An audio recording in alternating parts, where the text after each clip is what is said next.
Hey, it's Jeff from Loba here to talk about Contact, our dustless recoating system for factory finished floors.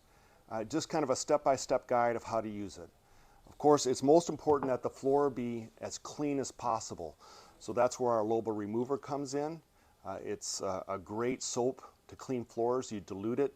You can use a buffer with a red pad or something like that, or some sort of power scrubber. Get the floor as clean as possible, which is key for any recoats. We suggest that you test an area to make sure that the finish is going to stick, perhaps in a closet or someplace discreet.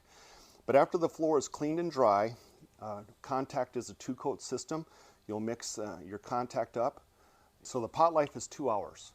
How I prefer to put it down is after I mix it, I'll put it in a paint tray and work off the floor with a cut-in pad. And your goal is to put it on as pretty thin. This court does 500 square feet. Don't rework it, just move in a consistent pace across the floor.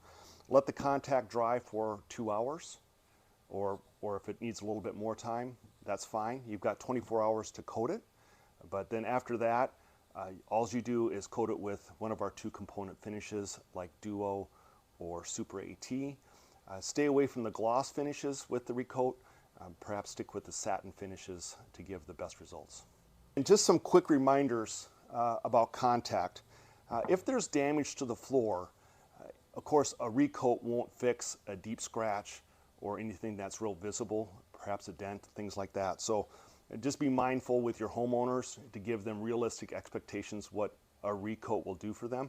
Of course, you can touch up some scratches and things perhaps with a marker before you coat it, but and then again with Contact, you're putting it on thin, but don't overwork it.